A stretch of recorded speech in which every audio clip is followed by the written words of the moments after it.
जय हिंद।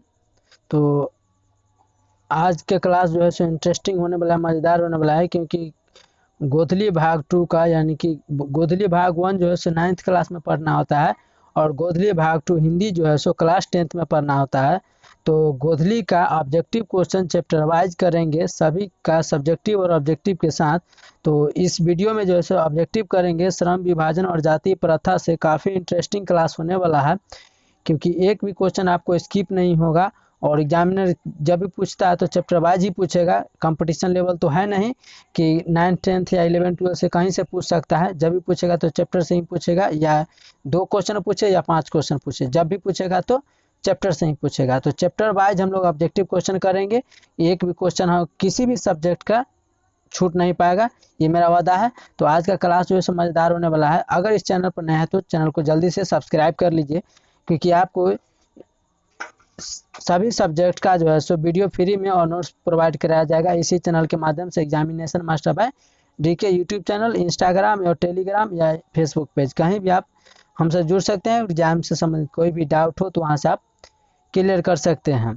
तो चलिए आज हम करते हैं चैप्टर नंबर फर्स्ट का श्रम विभाजन और जाति प्रथा का। चैप्टर नंबर फर्स्ट है श्रम विभाजन और जाति प्रथा से संबंधित बनने वाले ऑब्जेक्टिव क्वेश्चन, जो एग्जाम के पॉइंट ऑफ व्यू से मोस्ट इम्पोर्टेंट होगा। और यह काफ़ी बार जो एग्जाम में पूछा गया क्वेश्चन भी सब है। तो आप लोग कुल क्वेश्चन अटेम्प्ट करने के बाद कमेंट सेक्शन में ज़रूर बताइएगा कि क्लास आप लोग को कैसा लगा और क्वेश्चन कैसा था। चलिए शुरू करते हैं बिना टाइम गवाते हुए। कुछ मोटिवेशनल लाइन से शुरू करते हैं कि वक्त से लड़कर जो नसीब बदल दे, जो वक्त से लड़कर नसीब बदल दे, इंसान वही जो अपनी तकदीर बदल दे। कहने का मतलब है कि वक्त से लड़कर, समय से लड़कर जो नसीब बदल देता है, इंसान वही जो अपनी तकदीर बदल लेता है। कल क्या होगा कभी मत सोचो, क्या पता कल वक्त खुद अपनी तस्वीर बदल दे। कल क्या होगा ये सोचना बंद कर दो, कभी मत सोचो, क्या पता कल वक्त, कल समय खुद अपनी जो है सो तस्वीर बदल दे। तो आप लोग ये मोटिवेट हो गए। चलिए शुरू करते हैं। क्वेश्चन नंबर ये फर्स्ट है हमारा, देख रहे होंगे आप, ये भीमराव अंबेडकर जी का इमेज है। उसके बाद श्रम विभाजन और जाति प्रथा चैप्टर से बनने वाला VVI ऑब्जेक्टिव क्वेश्चन मोस्ट, यह 2019 के सेकेंड शिफ्ट में क्वेश्चन पूछा गया है। क्वेश्चन है प्रथम कि डॉक्टर भीमराव अंबेडकर ने किस प्रथा को आर्थिक पहलू से खतरनाक माना है।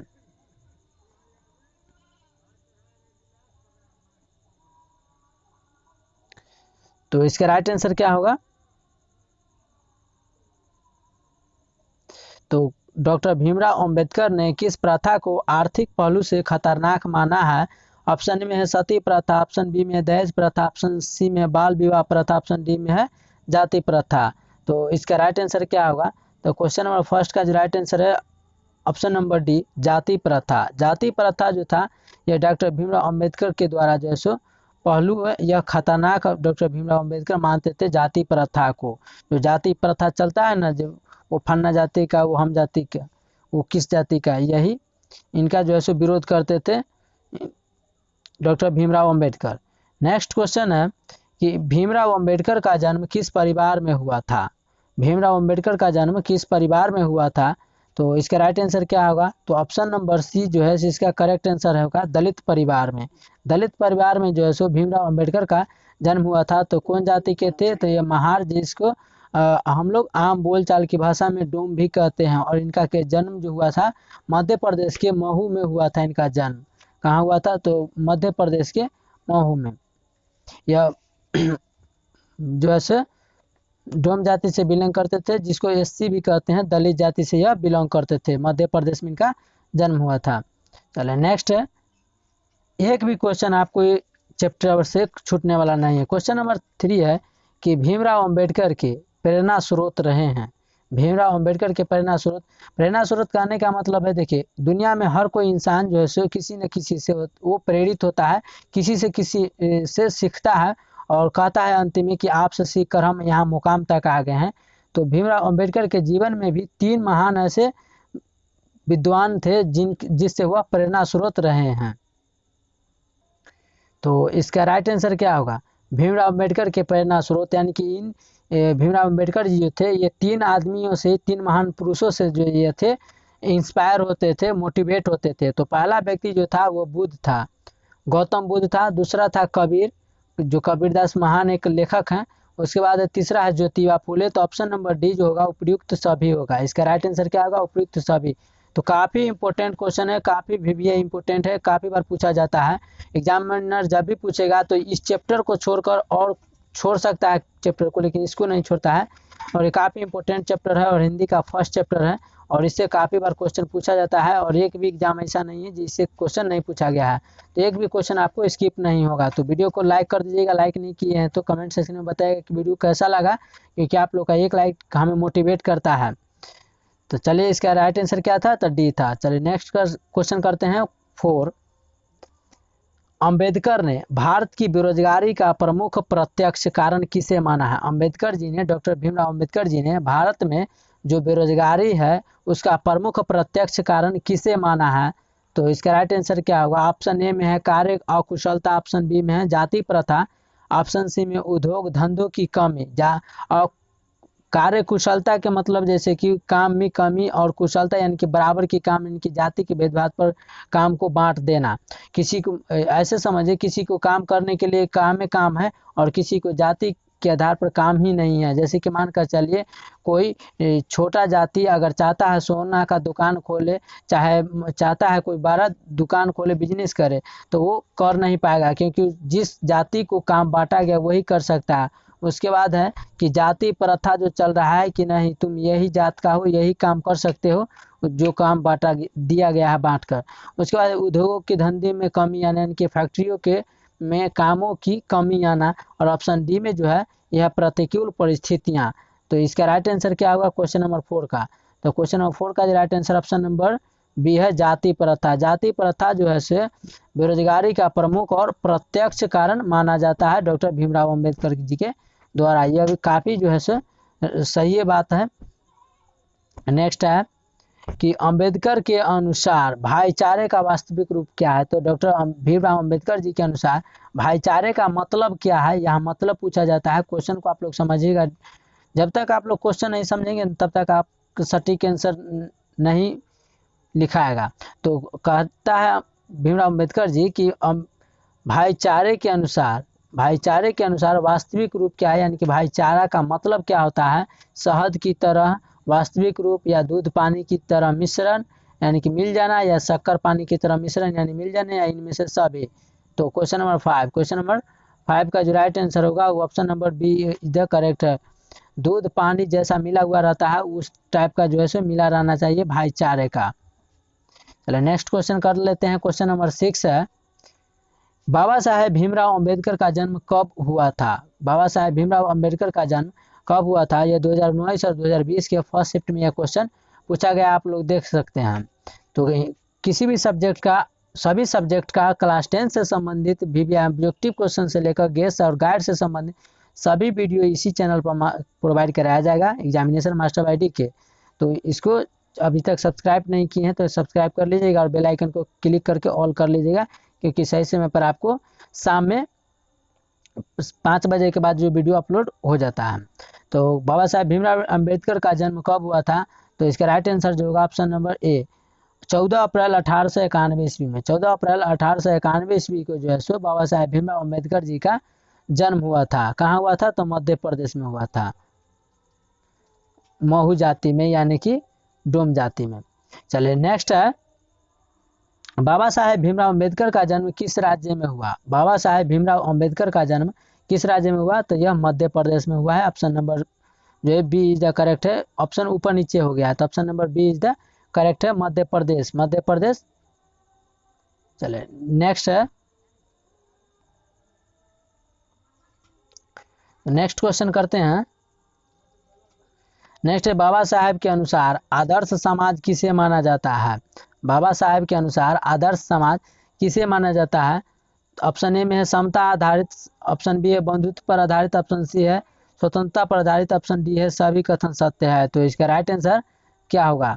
तो इसका राइट आंसर जो होगा क्वेश्चन नंबर 8 का option number D is the correct है। सभी कथन जो है सो सत्य है, यानी कि समता पर आधारित, बंधुता पर आधारित, बंधुता मतलब होता है बराबरी, भाईचारा, और स्वतंत्रता यानी आज़ादी पर आधारित और सभी कथन जो समता मतलब बराबर इक्वल देखा जाए सभी को, बंधुत्व यानी भाईचारा के आधारित पर, और स्वतंत्रता यानी आज़ादी के आधार पर, और सभी कथन इनका सही है। तो option number D is the correct answer हो जाएगा।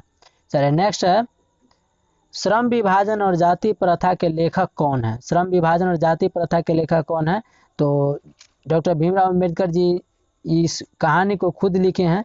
यह इनकी आप पर बीती हुई कहानी है। तो इसके राइट आंसर जो होगा option number D, doctor Bhimrao Ambedkar ji हैं जो श्रम विभाजन और जाति प्रथा के लेखक हैं, राइटर हैं। चलिए नेक्स्ट है, क्वेश्चन नंबर 10 है कि श्रम विभाजन एवं जाति प्रथा गद्दे की कौन सी विधा है? श्रम विभाजन एवं जाति प्रथा गद्दे की कौन सी विधा है, यानी कि यह क्या है? श्रम विभाजन और जाति प्रथा क्या है? कहानी है या भाषण है या निबंध है या ललित निबंध है? तो इसका राइट आंसर जो होगा क्वेश्चन नंबर 10 का ऑप्शन नंबर सी, निबंध होगा। क्या है? तो जाति प्रथा और श्रम विभाजन ये क्या है? तो निबंध है। इनके राइटर डॉक्टर भीमराव अंबेडकर है, जिनका जन्म 14 अप्रैल 1891 में हुआ था, मध्य प्रदेश में। चलो नेक्स्ट है कि श्रम विभाजन एवं जाति प्रथा शीर्षक निबंध का भाव क्या है? श्रम विभाजन एवं जाति प्रथा शीर्षक निबंध का भाव, इसका मतलब क्या है? तो क्वेश्चन नंबर 11 का जो राइट आंसर होगा ऑप्शन नंबर ए है, जाति प्रथा की व्यवस्था। क्या है? जाति प्रथा की व्यवस्था जो है सो इसका मतलब होता है श्रम विभाजन एवं जाति प्रथा शीर्षक का निबंध का भाव, जाति प्रथा की व्यवस्था। Option number A is the correct answer आ जाएगा।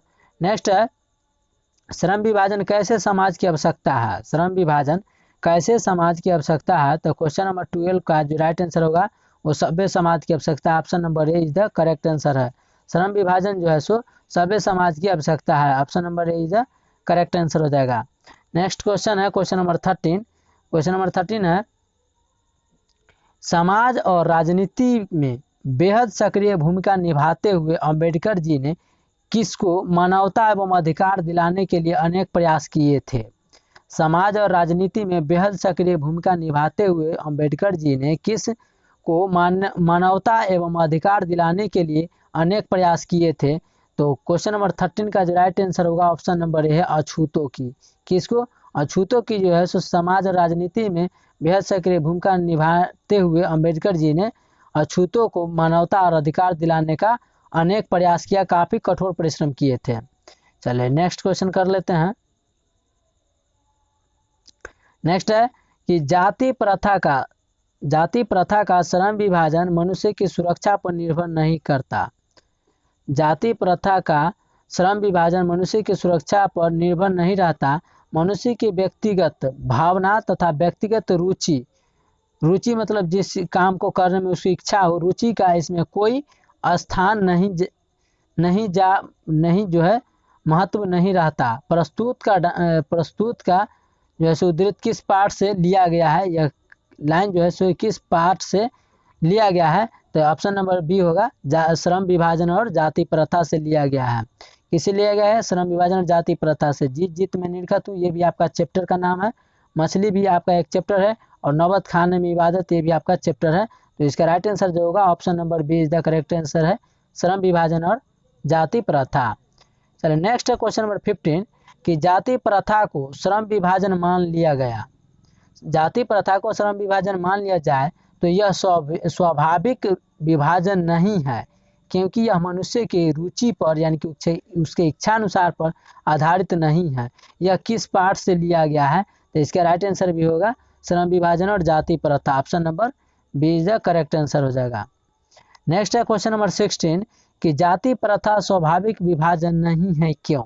जाति प्रथा स्वाभाविक विभाजन नहीं है, क्यों? तो इसका राइट आंसर जो होगा ऑप्शन नंबर बी, रुचि पर आधारित नहीं होने के कारण। यानी कि मानकर चलिए कोई काम जो है, कोई व्यक्ति कोई काम अपना मन के अनुसार करना चाहता है, और उसका जाति प्रथा में किया गया कैसा काम है कि जात के आधार पर उसमें काम बांट दिया गया है। मानकर चलिए कोई गरीब है और वह जो है सो छोटे जात है, एससी से बिलोंग करता हो, एसटी से बिलोंग करता हो।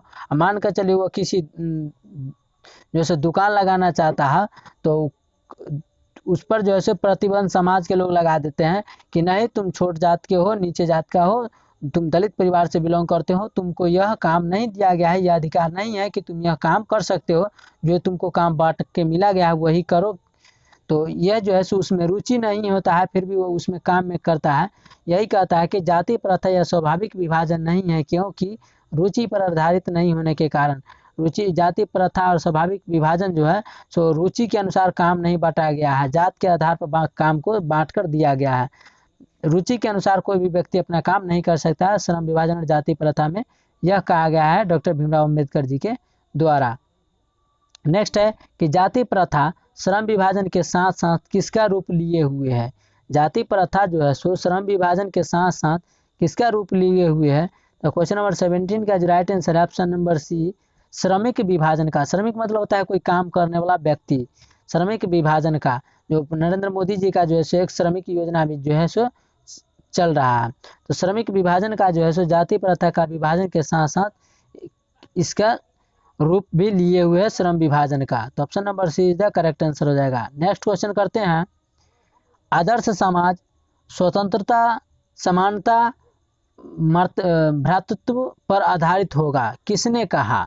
आदर्श समाज स्वतंत्रता, समानता, स्वतंत्रता यानी आज़ादी, समानता मतलब इक्वल यानी बराबर, भ्रातृत्व पर आधारित होगा, किसने कहा था। तो इसका राइट आंसर जो होगा क्वेश्चन नंबर 18 का, क्वेश्चन नंबर 18 का जो राइट आंसर है वो ऑप्शन नंबर बी है। डॉक्टर भीमराव अंबेडकर जी ने कहा था कि आदर्श समाज स्वतंत्रता, समानता, भ्रातृत्व पर आधारित होगा। यह डॉक्टर भीमराव अंबेडकर जी के द्वारा यह कहा गया है। नेक्स्ट है क्वेश्चन नंबर 19, सभ्य समाज की आवश्यकता क्या है। सभ्य समाज की आवश्यकता क्या है। तो इसका राइट आंसर जो होगा ऑप्शन नंबर बी, श्रम विभाजन। सभ्य समाज की आवश्यकता जो है सो यह श्रम विभाजन है। Option number B is the correct answer हो जाएगा। काफ़ी हेल्पफुल है, एग्जाम से संबंधित है और चैप्टर वाइज है, क्योंकि चैप्टर से आपको एक भी क्वेश्चन आप इस वीडियो के बाद नहीं छूट पाएगा। एक ही वीडियो में आपको एक चैप्टर कवर हो जाएगा। इसी तरह जो है सो आपका जितना भी हिंदी का चैप्टर है वो सभी कवर कराया जाएगा इसी चैनल के माध्यम से। तो वीडियो अच्छा लगे तो लाइक कीजिएगा, हेल्पफुल लगे तो लाइक कीजिएगा, अपने दोस्तों को साथ शेयर कीजिएगा, अपने दोस्तों को साथ जोड़िएगा, क्योंकि दोस्त का भी भला हो जाए तो दूसरों के साथ साथ अपना भी भला होता है, क्योंकि अच्छा कर्म का फल अच्छा ही होता है, क्योंकि भाई से बढ़कर दोस्त होता है। सभ्य समाज की आवश्यकता, लेकिन कुछ लोग जो है सो दोस्त को बदनाम कर देते हैं। तो कोई बात नहीं, आप अच्छे बनिए, दूसरों को अच्छे बनाने से निमन है कि आप अच्छे बनिए, आपका शायद देखांशपन करके वो अच्छा बन जाए। सभ्य समाज की आवश्यकता क्या है, क्योंकि हम दुनिया को तो अकेले नहीं सुधार सकते, हम चाहे आप, लेकिन जब अपने आप को हम सुधार लेंगे, अपने आप को एक अच्छे इंसान बना लेंगे, अपने आप को अच्छे सांचे में ढाल लेंगे, तो लोग मुझसे चाहे गांव में देखते होंगे आप कोई अच्छा खासा, जब मान कर चलिए कोई सक्सेसफुल किसी क्षेत्र में फील्ड में हो जाता है तो कहानी सुनाने लगते हैं, मोटिवेट करने लगते हैं और कहते हैं कि देखो उससे सीखो। तब क्या होता है कि किसी को सिखाने की ज़रूरत नहीं होता है, खुद हम खुद देखकर वो अपने सीखने लगता है। तो ये मेरा उद्देश्य है, कहना है। और वीडियो शेयर करने का मतलब यह है कि वीडियो को शेयर कीजिए, ज़्यादा से ज़्यादा स्टूडेंट को पहुंच जाए, क्योंकि बिहार का अपना एक राज्य है और इस राज्य को एक फिर से मगध की तरह बनाना है और यहाँ पर फिर जो है सो एक अच्छे बिहार की तरह लेकर चलना है इसको, हरियाली की तरह। तो सभ्य समाज की आवश्यकता क्या है, तो श्रम विभाजन है। Option number B is the correct answer था इसका। क्वेश्चन नंबर 20, क्वेश्चन नंबर 20 है, भाईचारे का दूसरा नाम क्या है। भाईचारे का दूसरा नाम क्या है। लोकतंत्र यानी आज़ादी, श्रम यानी कि काम, समूह मतलब ग्रुप, या राजतंत्र। तो इसका राइट आंसर क्या है क्वेश्चन नंबर 20 का। तो ऑप्शन नंबर जो है सो ए इज द करेक्ट है, लोकतंत्र यानी आज़ादी का। भाईचारे का दूसरा नाम ही है लोकतंत्र यानी कि आज़ादी का। तो option number A is the correct answer हो जाएगा। नेक्स्ट है, भारत में जाति प्रथा का मुख्य कारण क्या है। भारत में जाति प्रथा का मुख्य कारण क्या है। ऑप्शन ए में है गरीबी, ऑप्शन बी में है अमीरी, ऑप्शन सी में है बेरोजगारी, ऑप्शन सी में है रोजगार। तो इसका राइट आंसर क्या होगा क्वेश्चन नंबर 21 का। तो ऑप्शन नंबर सी है बेरोजगारी। बेरोजगारी जो है सो भारत में जाति प्रथा का मुख्य कारण माना जाता है कि नहीं, जो है जिस जात को जिस काम दिया गया वही काम कर सकता है, दूसरा अन्य काम नहीं कर सकते हो तुम। तो इस पर जो है सो कोई बेरोजगार मर जाएगा काम के बगैर, क्योंकि उसमें रुचि रहेगा नहीं। देखिए कोई भी हीरो बनता है चाहे अच्छा खासा कर पाता है जिस काम में रुचि होता है, ठीक है ना। तो आपको एग्जाम में जिस क्वेश्चन का प्रश्न का आंसर आए वो उसको लिखना शुरू कीजिए, ना कि पहले सोचने लगे कि एक का आंसर नहीं आता है, दो का कैसे लिख दे। जिसको आंसर आता है आप उसको लिख दीजिए। ऑब्जेक्टिव में जो आता है पहले एक से लेकर जितना क्वेश्चन होता है ऑब्जेक्टिव बनाना, उसका पहले पढ़ते जाइए, जो सही लगे उसमें टिक करते जाइए सही का आंसर, और अंतिम में जो सही का टिक कर दिए उसको घस लीजिए। फिर इधर उधर से कहीं मिले तो उसका भी सही सही टिक करते जाइए और अंतिम में आराम से घसना शुरू कीजिए। गोला घसने का मतलब है कि यह गोला है, ठीक है। इस गोला है तब बाहर से घसना शुरू कीजिएगा, बाहर से घसना शुरू कीजिएगा, क्योंकि अब बाहर से जब घसना शुरू कीजिएगा ना तो एक दो राउंड जो है सो आराम से लेके जाइएगा, फिर अंतिम में जो है सो हाली हाली घस दीजिएगा तो आपका गोला अच्छी तरह से घसा जाएगा और जो है सो बाहर नहीं निकलेगा। तो गोला और इसमें जो है टाइम भी बचेगा। और जब आप अंदर से घसना शुरू करते हैं तब बाहर में जो है कांद राउंड कोना निकल जाता है, तो वो अच्छा से नहीं घसा पाता है। तो आप बाहर से घसना शुरू कीजिएगा, बाहर से एक दो राउंड ले जाइएगा, फिर अंतिम में बीच में जो स्पीड में घस दीजिएगा। ये गोला घसने का भी तरीका है। नेक्स्ट है क्वेश्चन नंबर 22 कि बुद्धा एंड इज धम्मा के लेखक कौन है। बुद्धा एंड इज धम्मा के लेखक कौन है। तो क्वेश्चन नंबर 22 का जो राइट आंसर है option number A is the correct है, भीमराव अंबेडकर साहब ने। भीमराव अंबेडकर साहब ने श्रम विभाजन और बुद्धा एंड इज धम्मा के लेखक हैं। श्रम विभाजन और श्रम विभाजन के भी लेखक कौन है, डॉक्टर भीमराव अंबेडकर। तो आप लोग को बताना है कि भीमराव अंबेडकर जी का मृत्यु कब हुआ था। भीमराव अंबेडकर जी का मृत्यु कब हुआ था तो कमेंट सेक्शन में जरूर बताइएगा। और ये भी बताइएगा वीडियो आप लोग को कैसा लगा, हेल्पफुल था तो अच्छा लगेगा, अच्छा लगा हेल्पफुल होगा तो लाइक कीजिएगा, कमेंट सेक्शन में बताइएगा, अपना फीडबैक देना नहीं भूलिएगा। वीडियो कैसा लगे, अच्छा लगे तो दोस्तों के साथ शेयर कीजिएगा। इस चैनल को ज़्यादा से ज़्यादा शेयर कीजिए, ज़्यादा से ज़्यादा अपना इस प्लेटफॉर्म को एक बड़ा प्लेटफॉर्म बनाइए, क्योंकि इस पर जो है आपको जल्द ही फेस टू फेस भी है हम क्लास कराने वाले हैं। आज के लिए इतना ही, थैंक यू, जय हिंद। मिलते हैं नेक्स्ट क्लास में।